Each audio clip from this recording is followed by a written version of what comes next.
देवकुळी जमातीमधले समाजातील लोकांना काही लोकांना सर्व्हिसमधून कमी करण्यात येत आहे।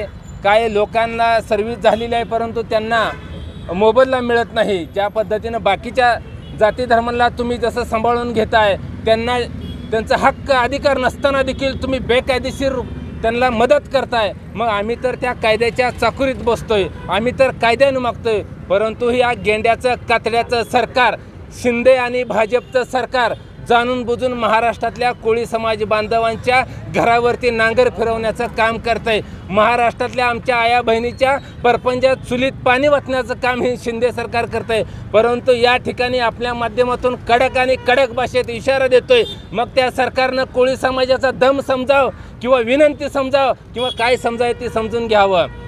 येत्या आषाढी एकादशीपर्यंत आमचा कोळी समाज बांधवाचा प्रश्न जर नाही मार्गी लावला